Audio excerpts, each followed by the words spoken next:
हिंदू नारी की गौरव गाथा से आकाश गूंज रहा हो, चाहे उसके पतन से पाताल कांप रहा हो, लेकिन उसके लिए न सावन सूखे न भादो हरे की कहावत ही चरितार्थ होती रहती है।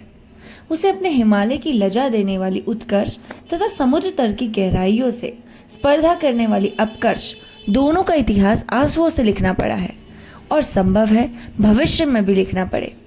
प्राचीन से प्राचीनतम काल में जब उसने त्याग, संयम और आत्मदान की आग में अपना सारा व्यक्तित्व, सारी सजीवता, सारा मनुष्य स्वभावोचित इच्छाएं तिल तिल गला घोटकर उन्हें कठोर आदर्श में साँचे में ढालकर एक देवता की मूर्ति गढ़ी, तब भी क्या सारा संसार विस्मित हुए या मनुष्यता कतार हुई?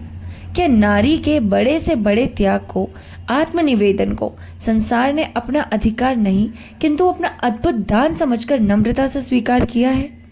कम से कम इतिहास तो नहीं बताता कि उसके बिना किसी बलिदान को पुरुष ने दुर्बलता के अतिरिक्त कुछ और समझने का प्रयत्न किया। अग्नि में बैठकर अपने आप को प्रतिमाणा प्रमाणित करने वाली स्फटिक से स्वच्छ सीता में नारी की अत्यंत युगों की वेदना साकार हो गई है। कौन कह सकता है कि उसे भागते हुए इस युग ने अपने उस अलौकिक कृति, अपने मनुष्य तत्व की शूद्र सीमा में बंधे विशाल देवत्व की ओर एक बार मुड़कर देखने का भी कष्ट सहा। मनुष्य की साधारण दुर्बलता से युक्त दीन माता का वध करते हुए न परिक्रामी परशुराम का हृदय पिघला, न मनुष्यता की असाधारण गरिमा से गुरु सीता को पृथ्वी में समाहित करते हुए राम का हृदय विदीर्ण हुआ। मानव मन पुरुष समाज के निकट दोनों जीवनों का एक ही मूल्य था। एक जीवित व्यक्ति का इतना कठोर त्याग, इतना निर्मम बलिदान दूसरा हृदयवान व्यक्ति इतने आत्कर भाव से स्वीकार कर सकता है, ये कल्पना में भी क्लेश कर देती है। वास्तविकता का तो कहना ही क्या। इस विषमता का युगांतर दीर्घ कारण केवल एक ही कहा जा सकता है, दुर्बलता, जिसका प्राय कोमलता के नाम से नामकरण किया जाता है। नारी के स्वभाव में कोमलता के आवरण में जो दुर्बलता छुप गई है, वही उसके शरीर में सुकुमारता बन गई है। यह सत्य नहीं है कि वह इस दुर्बलता पर विजय नहीं पा सकती, पर यह निर्विवाद सिद्ध है कि वह अनादिकाल से उसे अपना अलंकार समझ रहने के लिए त्याग करने पर उद्धृत रहती है। उसके विचार में इसके बिना नारित्व अधूरा है। दुर्बलता मनुष्य जीवन का अभिशाप रही है और रहेगी, लेकिन शरीर और मन दोनों से संबंध रखने वाली दुर्बलताओं में कौन घोरतर अभिशाप है, यह कहना बहुत कठिन है। समय विशेष तथा अवस्थिति विशेष के अनुसार हम पशुबल और मानसिक बल का प्रयोग करने पर विवश होते हैं। समय विशेष और अवस्था विशेष के अनुसार हम पशुबल तथा मानसिक बल का प्रयोग करने पर विवश होते हैं, और समय तथा अवस्था के अनुसार ही हमारे लिए मानसिक और शारीरिक दुर्बलताएं अभिशाप सिद्ध होती रही हैं। जीवन में इन दोनों शक्तियों का समन्वय ही सफलता का विधायक रहा है। अवश्य, परंतु यह कहना सत्य न होगा कि प्राय एक शक्ति की न्यूनता दूसरी की अधिकता से भर जाती है। विशेषकर नारी के लिए पशुबल की न्यूनता को आत्मबल से पूर्ण कर लेना स्वभाव सिद्ध है। वह यदि सम्मुख युद्ध में अस्त्र संचालन द्वारा प्रतिद्वंदियों को विस्मित कर सकी है, तो बिना अस्त्र के या बल दर्शन के असंख्य विश्वभागियों को भी घिरी रहकर अपने सम्मान की रक्षा कर चुकी है। नारी ने अपनी शक्ति को कभी जाना और कभी नहीं जाना। वर्तमान युग तो उसके ना जानने की ही करुण कहानी है। नारित्व की कोमलता नाम से पुकारे जाने वाली दुर्बलता के साथ सदा से बंधी हुई वेदना और तज्जनित आपत्ति प्रत्येक युग तथा प्रत्येक परिस्थिति में नवीन रूप से आती रही है, लेकिन उसकी वर्तमान दशा बहुत बुरी है। उसके आज के और अतीत के बलिदानों में उतना ही डिफरेंस है जितना स्वेच्छा से स्वीकृत नारित्व की गरिमा और गौरववती के जौहर व्रत और बलात् लाठियों से घेर घेर कर बलि पशु के समान झोंकी जाने वाली नारी के अग्नि प्रवेश में। आज की मात्र शक्ति की वेदना भार से जर्जर, परंतु अपने कष्ट के कारण या निराकरण के साधनों से एकदम अनभिज्ञ मूक पशु के करुण नेत्रों से बहती हुई अश्रुधारा के समान ही निरंतर प्रभावित हो रही है। वह स्वयं अपनी वेदना के कारण नहीं जानती और ना ही अपने असह्य कष्ट के प्रतिकार की भावना से परिचित है। जिन कष्टों से उसके जीवन का एक बार भी संस्पर्श हो जाता है, वह अपने कर्तव्य की परिधि में रख लेती है। कष्ट सहते सहते उसमें कलेश की तीव्रता के अनुभव करने की चेतना भी नहीं रही। उसकी उपयुक्तता अनुपयुक्तता पर विचार करना तो दूर की बात है। हमारे समाज ने उसे पाषाण प्रतिमा के समान सर्वदा एक रूप एक रस जीवित मनुष्य के स्पंदन, कंपन और विकार से रहित होकर जीने की आज्ञा दी है। अतः युगों से इसी प्रकार जीवित रहने का प्रयास करते करते यदि वह निर्जीव सी हो उठी तो आश्चर्य क्या है। हम जब बहुत समय तक अपने किसी अंग से उसकी शक्ति से अधिक कार्य लेते रहते हैं तो वह शिथिल और संज्ञाहीन हुआ सा बना रहता है। नारी जाति भी समाज को अपनी शक्ति से अधिक देकर, अपनी सहन शक्ति से अधिक त्याग स्वीकार करके संज्ञाहीन सी हो गई है। नहीं तो क्या बलिष्ठ से बलिष्ठ व्यक्ति को दहला देने वाली, कठोर से कठोर व्यक्ति को रुला देने वाली यंत्रणाएं वह इतने मूक से भी सहती रह सकती है। हिंदू नारी का घर और समाज इन्हीं दो से विशेष संपर्क रहता है, परंतु इन दोनों ही स्थानों में उसकी स्थिति कितनी करुण है। उसके विचार मात्र से ही किसी भी सहृदय का हृदय कांपने बिना नहीं रहता। अपने पितृगृह में वैसा ही स्थान मिलता है जैसा किसी दुकान में उसे वस्तु को प्राप्त होता है। जिसे रखने और बेचने दोनों में ही दुकानदार की हानि की संभावना होती है। जिस घर में उसके जीवन को ढलकर बनाना पड़ता है, उसके चरित्र को एक विशेष रूप रेखा धारण करनी पड़ती है, जिस पर वह अपने शैशव का सारा स्नेह ढूंढला कर भी तृप्त नहीं होती, उसी घर में वो भिक्षुक के अतिरिक्त और कुछ नहीं है। दुख के समय अपने आहर हृदय और शिथिल शरीर को लेकर वह उसमें विश्राम नहीं पाती। भूल के समय वह अपना लज्जित मुख उसके स्नेह आंचल में छिपा नहीं सकती है, और आपत्ति के समय एक मुट्ठी अन्न की भी उस घर से आशा नहीं रख सकती। ऐसी ही है उसकी वह अभागी जन्मभूमि जो जीवित रहने के अतिरिक्त और कोई अधिकार नहीं देती। पति गृह, जहां उसे अपेक्षित प्राणी का जीवन शेष व्यतीत करना पड़ता है। अधिकार में उसे कुछ अधिक, परंतु सहानुभूति में बहुत कम है, इसमें संदेह नहीं। यहाँ उसकी स्थिति पल भर की आशंका से रहित नहीं। यदि वह विद्वान पति की इच्छानुकूल विदोषी नहीं है तो उसका स्थान दूसरी को दे दिया जाता है। यदि वह सौंदर्य प्रयासक पति की कल्पना के अनुरूप अप्सरा नहीं है तो उसे अपना स्थान रिक्त कर देने का आदेश दिया जा सकता है। यदि वह पति कामना का विचार करके संतान या पुत्रों की स्नेह नहीं दे सकती, यदि वह रुग्ण है या दोषों का नितांत अभाव होने पर भी पति की अप्रसन्नता की दोषी है, तो भी उसे उस घर में दासत्व स्वीकार करना पड़ेगा। इस विषय में उसके क्यों का उत्तर देने को गृह स्वामिनी बाध्य नहीं, समाज बाध्य नहीं, धर्म भी बाध्य नहीं। परंतु यदि स्त्री ऐसे घर को, ऐसी अस्थायी स्थिति को संतोषजनक न समझे तो उसे इन सबके निकट दोषी होना पड़ेगा।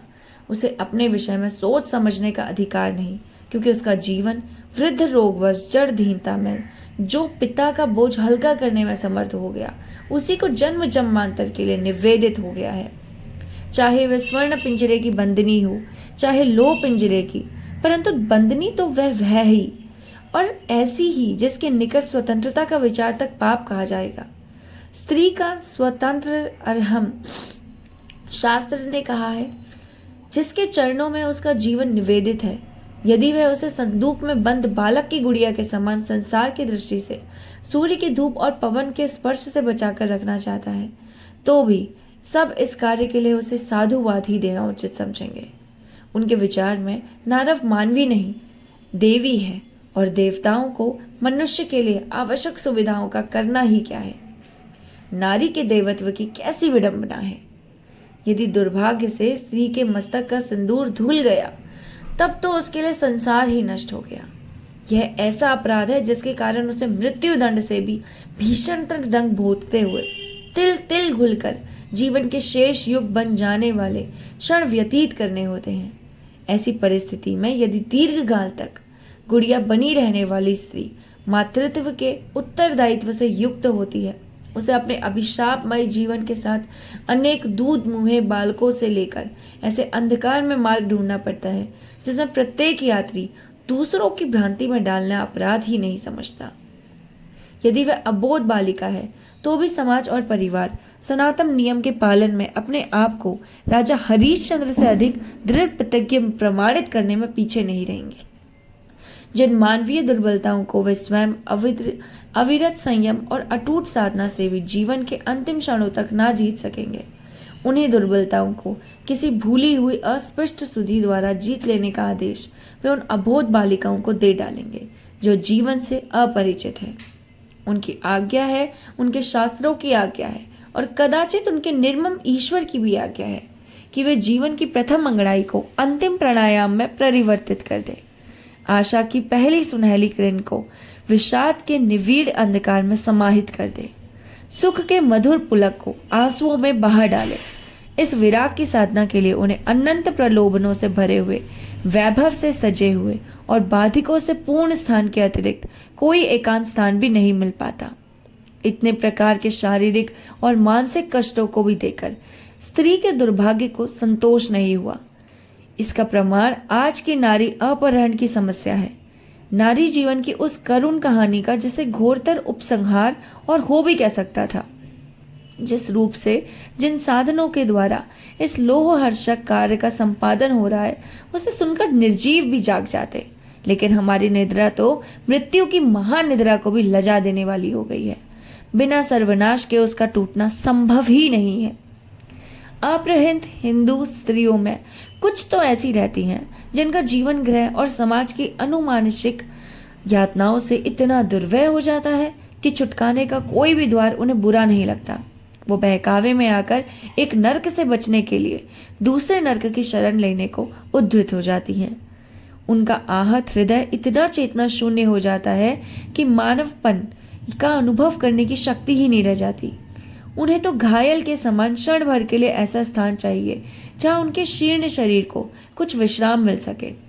अतः सहानुभूति के, चाहे वो सच्ची हो झूठी हो, 2 शब्द उन्हें बादाम खरीद सकते हैं।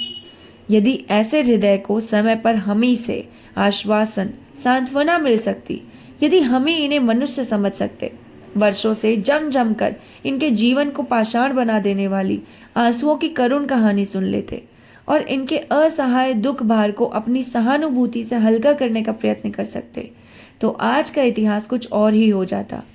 लेकिन हम पशु पक्षियों को, पाषाणों को अपनी सहानुभूति बांट सकते हैं, नारी को निर्मम आदेश के अतिरिक्त कुछ नहीं दे सकते। देवता की भूख हम समझते हैं, लेकिन मानवी की नहीं। इसके अतिरिक्त ऐसी महिलाओं की संख्या भी कम नहीं जिनका बलात् अपहरण किए जाने पर भी खोज के लिए कोई विशेष प्रयत्न नहीं होता। पत्रों में प्रकाशित ऐसी घटनाओं की संख्या भी कम नहीं। अप्रकाशित अपहरण कहानियों के विषय में तो कुछ कहना ही व्यर्थ है। इन अभागिनियों के उद्धार के लिए जो उपाय किया जाता है वह तो बहुत ही सराहनीय नहीं जान पड़ता। जिस समाज में ऐसी घटनाएं 12-13 की संख्या में प्रतिदिन घटती होती हों, उनके युवकों को सुख की नींद आना संसार का 8वां आश्चर्य है। कुछ अधिक तर्कशील पुरुषों का कहना है कि स्त्रियों को स्वयं अपनी रक्षा से कौन रोक सकता है। इस कथन पर हंसना चाहिए या रोना, यह नहीं कहा जा सकता। युगों की कठोर यातना और निर्मम दासत्व ने स्त्रियों को अपनापन भी भुला देने पर विवश ना किया होता तो आज ये अपने सम्मान की रक्षा में समर्थ ना हो सकती। आज विवश पशु के समान इन्हें हाँक ले जाना इसलिए सहज है क्योंकि पशुओं की श्रेणी में बैठा दी गई हैं और ज्ञान शून्य कर्म की अतिरिक्त किसी वस्तु का इन्हें बोध नहीं। आज भी इनमें जो मनुष्यत्व कहलाने के अधिकारी हैं, उन्हें अपनी रक्षा के लिए शस्त्र या सैनिक नहीं रखने पड़ते। पृथ्वी के एक छोर से दूसरे छोर तक इनकी गति अबाध है। उनके जीवन में साहस की शक्ति और आत्मसम्मान की गरिमा, प्राणों में आशा और सुनहली कल्पना है। परंतु ऐसी सजीव नारियां उंगलियों पर गिनने योग्य हैं। इच्छा और प्रयत्न से अन्य बहनें भी अपनी रक्षा में स्वतः समर्थ हो जाती हैं, इसमें संदेह नहीं। लेकिन इस इच्छा और प्रयत्न का जन्म उनके हृदय से सहज ही नहीं हो सकेगा। वे तो आत्मनिर्भरता भूल ही चुकी हैं, फिर उसकी उपयोगिता कैसे समझ सकेंगी।